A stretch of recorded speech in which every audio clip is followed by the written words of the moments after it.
beberapa tokoh masyarakat dan masyarakat yang ada di Karangjuang meminta saya untuk mukim di lingkungan Jalan Sungai Wain ini. Oke, untuk akhirnya membimbing, betul, mendirikan pondok pesantren ini atas support dukungan penuh masyarakat khususnya di lingkungan Karangjuang, secara umum tentunya warga Kota Balikpapan. Saya bisa seperti ini, yang paling banyak menginspirasi dan paling banyak membentuk kepribadian saya itu Allah yarham Kiai Haji Anwar Sirot di Bangil, Pasuruan. Beliau itu ya bukan hanya seorang kiai pengasuh pesantren, tapi sudah sampai, kalau dalam bahasa pesantren itu sudah tingkatannya murabi.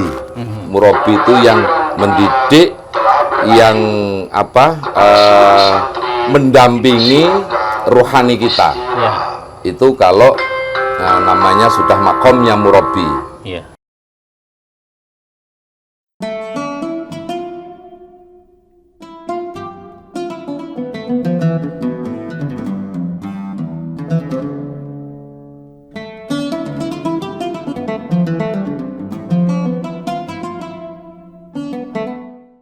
Kiai Haji Muhammad Muhlasin adalah salah satu ulama karismatik di Kota Balikpapan, Kalimantan Timur.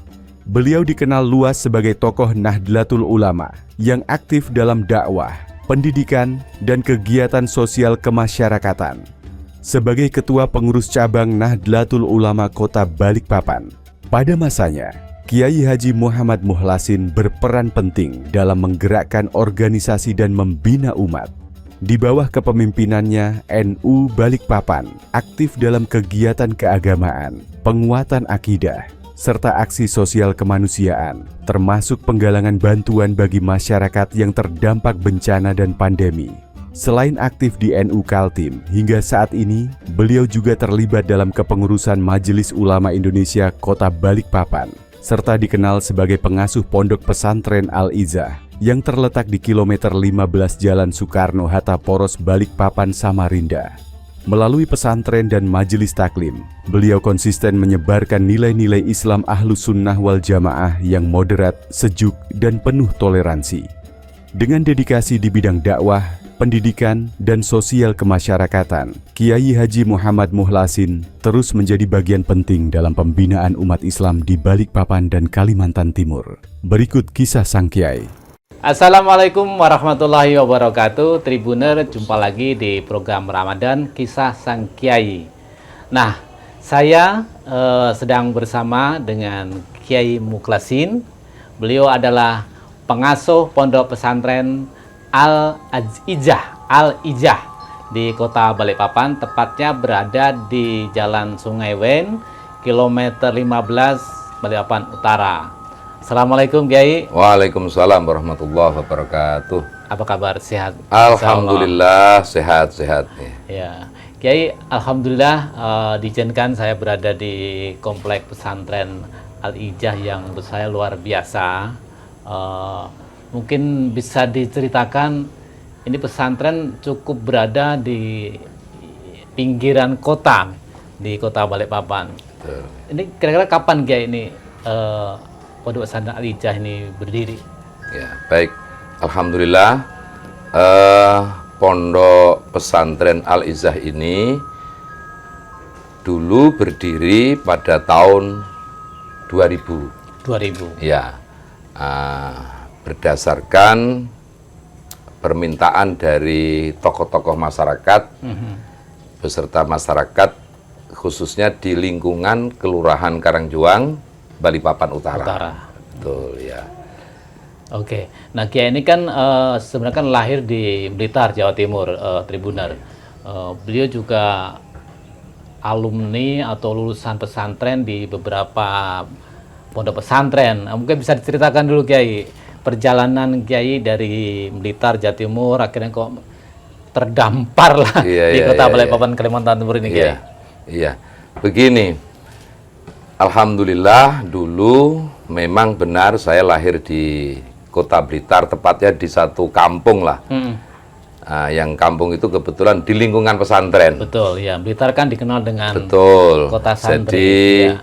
ibarat kata kami kecil itu tumbuh memang sudah di lingkungan pesantren. Ya, otomatis orang tua mindsetnya juga anak-anaknya harus di nyantri. di pesantren. Ya, alhamdulillah pertama saya pesantren di tempat mbah saya sendiri, pondok pesantren Hidayatul Mustafidin. Oke. Itu di Kecamatan Melingi, Kabupaten Blitar. Setelah saya lulus MI, kemudian melanjutkan pesantren di pondok pesantren Raudhatul Ulum, Kencong, Pare, Kediri. Kediri. Betul. Setelah itu tahun 86 oleh orang tua kemudian dibawa merantau ke Balikpapan. Ya. Betul. Selang berapa lama kemudian, alhamdulillah ada tokoh ulama besar di Kalimantan, Ya. yaitu Allahyarham Profesor Dr. Kiai Haji Ahmad Sarwani Zuhri. Beliau sampai akhir hayatnya menjabat sebagai Ketua Umum Majelis Ulama Indonesia Kota Balikpapan. Oke. Beliau mendirikan pesantren tepatnya di kilometer 19. Al-Banjari. Pondok pesantren Syekh Muhammad Arsad Al-Banjari. Oke. Alhamdulillah saya sempat nyantri dengan beliau sampai tahun 90. Oke. Nah, Berarti setelah begitu datang ke Balikpapan, tetap di ujung-ujungnya nyantri juga. nyantri lagi Oke. di Pondok Pesantren Syekh Muhammad Arsad Al-Banjari. Nah, sampai tahun 90. Setelah tahun 1990, kemudian saya pindah lagi Ke pesantren di Jawa, Oke. di Pondok Pesantren Nurudzolam, Bangil, Pasuruan, Jawa Timur, yang diasuh oleh Kiai Haji Anwar Siroj, Allahyarham, sampai tahun 97. 97. Betul. Setelah itu baru kembali ke Balikpapan Balikpapan. lagi. Sampai tahun 2000 bersama dengan keluarga di kilometer 10. Setelah tahun 2000, beberapa tokoh masyarakat dan masyarakat yang ada di Karangjuang meminta saya untuk mukim di lingkungan Jalan Sungai Wain ini. Oke, Untuk akhirnya membimbing, membangun betul, atau mendirikan pondok pesantren ini atas support dukungan penuh masyarakat khususnya di lingkungan Karangjuang, secara umum tentunya warga Kota Balikpapan. Oke. Betul itu. Nah, pesantren diberi nama Al-Ijah. Pondok Itu Pesantren punya- Al-Ijah. Al-Ijah. Ya. Itu maknanya apa tuh, Kiai? Al-Aizah ini punya makna, di antaranya maknanya adalah kemuliaan. Oke. Kemudian makna lain kemenangan, harapan dan cita-cita saya beserta beberapa tokoh yang ada di lingkungan Karangjuang ini. Di antaranya ada Pak Haji Mansur, ada almarhum Pak Eri Supardi, Pak Haji Sunardi. Itu berharap ya ke depannya khususnya di lingkungan sinilah, di lingkungan sini anak-anak bisa kita bimbing, bisa kita bina pendidikan-pendidikan agama sehingga harapannya kelak menjadi generasi yang mulia, generasi yang menang, generasi yang merdeka dengan pengetahuan tentunya agama yang kita bimbing dan kita arahkan di pondok pesantren ini. Kira-kira begitu, Mas Son. Ya. Menarik ya, artinya Iya. kan ini kan keinginan masyarakat. Betul, Sampai ya. tadi di diskusi awal itu kan masyarakat mewakafkan ya, Betul, kayak ya. patungan lah Betul, untuk betul, betul. membeli lahan ini Iya. sehingga berdirilah pesantren Al-Ijah ini. Iya, iya. Nah tadi kan juga ini kan ibaratnya pengen membetengi, ya kita boleh saja berarti ini ada lokalisasi yang jangan sampai masyarakat terkontaminasi, terpengaruh. betul, gitu. betul, ya. Kira-kira kayak. Iya, jadi memang dulu salah satunya pesantren itu berdiri di antaranya. Di antaranya. Kebetulan memang di lingkungan Kilo 15 itu dulu ada ekslokalisasi lah ya. Iya, iya. Tapi sekarang alhamdulillah sudah bersih 100% lah ya. Papan bebas. Betul ya. Jadi itu semua yang mendorong tokoh-tokoh masyarakat. Nah, sehingga masyarakat makanya 100%. Mulai pembebasan lahan itu 1 meternya itu dulu 5.000, Jadi kalau ada masyarakat yang ingin wakaf 1 meter berarti 5.000. Oke. Kalau kepengen wakaf 2 meter ya 10.000. Begitu seterusnya sampai terkumpul hampir 60 juta pada waktu itu. Oh. Dari tahun di 2000-an ya. tahun 2000-an, betul. Nah, dari situlah kemudian bermula dari itu masyarakat kemudian berpikir untuk membangun fasilitas-fasilitas gedung. Makanya ya boleh dikata bangunannya boleh dikata masih sederhana lah, belum dikatakan besar bangunan yang bagus, belum. Tapi yang penting kan fungsinya. Betul. Bahwasanya memang alhamdulillah dan cita-cita masyarakat dan kita semua alhamdulillah walaupun belum 100% minimalnya itu sudah terlaksana. Pertama kegiatan kalau di sore hari itu hampir 200-an lebih anak yang ikut kegiatan TKTPA sama Madrasah Diniyah. Kemudian di pagi harinya ada pendidikan PAUD, TK, dan ada SMK.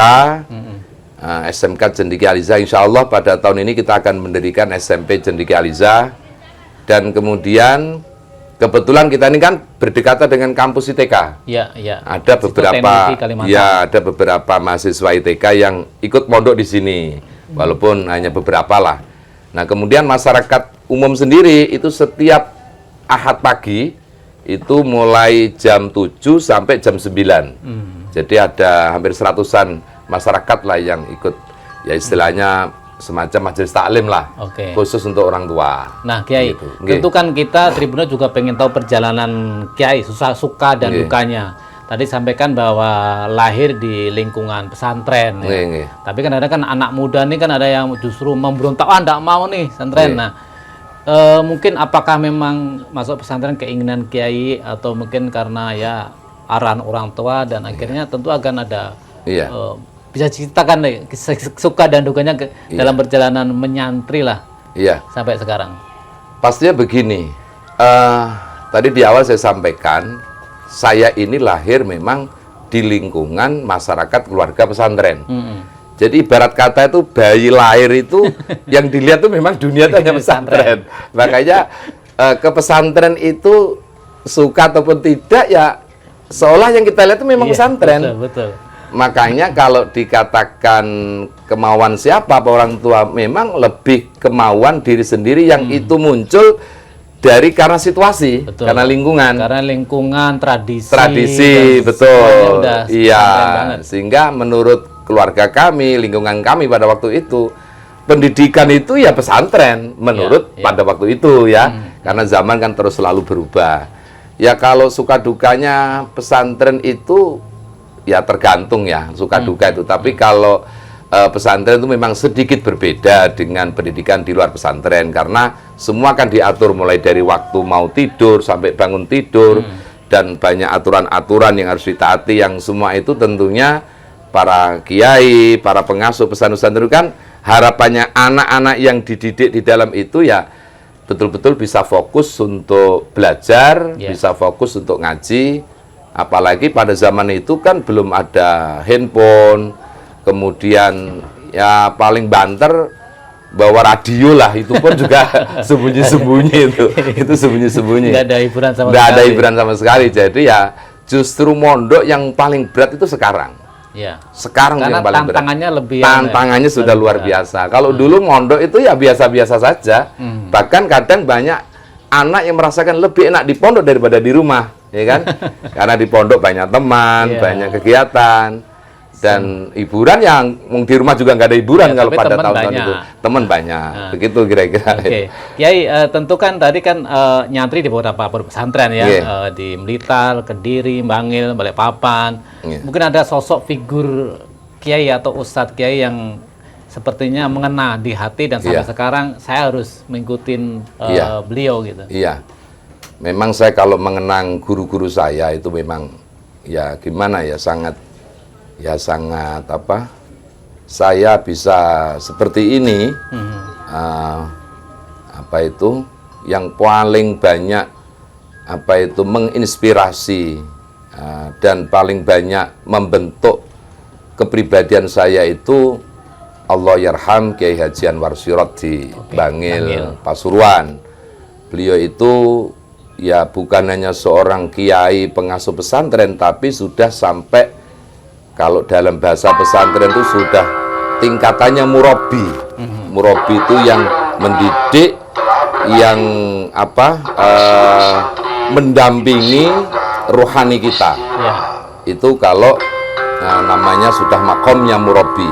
Ya. Nah, kemudian yang kedua, kesederhanaannya beliau, kezuhudannya beliau, itulah yang kemudian membawa dan membentuk kepribadian saya, walaupun tentu saya menyadari tidak mungkin bisa sempurna seperti guru-guru saya, ya kan, dengan tidak mengurangi guru-guru yang lain, karena kiai-kiai itu kan punya karakter, punya kekhasan tersendiri di antara satu sama yang lainnya, tapi saling melengkapi. Kalau Allahyarham Kiai Haji Ahmad Sarwani Zuhri itu mendidik dalam kedisiplinan, mendidik di dalam kepemimpinan. Makanya saya ya cukup lama Mas Son untuk berkiprah di organisasi itu, mulai ketua ranting NU sampai ketua PCNO Balikpapan 2 periode, sampai sekarang menjadi Katib Suriah PPNU Kalimantan Timur. Itu salah satunya didikan dari guru-guru kami. Kira-kira begitu maksudnya. Terakhir Kiai, tentu harapan ke depan dan mungkin apa yang disampaikan kepada Tribuner umat Islam di bulan Ramadan ini, dari pengalaman Kiai mulai nyantri di beberapa tempat pesantren Kiai. Silakan Kiai. Baik, terima kasih. Alhamdulillah hari ini memang kita berada di situasi zaman yang cukup berat tantangannya, utama khususnya bagi kita kaum muslimin, dengan berbagai macam dinamika dan fenomena zaman ya. Oleh karenanya tentunya tidak ada lain ya, sebagaimana pesan Rasulullah, badiru bil a'mali sholihah, ayo kita bersegera untuk melakukan amal-amal kebaikan. Oleh karena kata Rasulullah, fasatakunu fitan ka kita ilailil mutlim, sebab tantangan zamanmu itu, kamu akan menghadapi berbagai mana fenomena zaman yang di situ banyaknya fitnah-fitnah yang potensinya fitnah itu akan bisa menggerus dan merusak keimanan kita. Tentu mudah-mudahan puasa Ramadan kita ini juga mendidik kita, memperkuat dan menebalkan iman Islam kita untuk menghadapi tantangan zaman. Saya kira itu, Mas Son. Ya. Terima kasih sekali Kiai Mukhlasin. Demikian Tribuner, kisah sang Kiai bersama Kiai Mukhlasin. Semoga menginspirasi kita semua. Jumpa lagi di kisah sang Kiai berikutnya. Wassalamualaikum warahmatullahi wabarakatuh. Waalaikumsalam warahmatullahi wabarakatuh. Download Tribun X sekarang. Menghadirkan lokal menjadi Indonesia.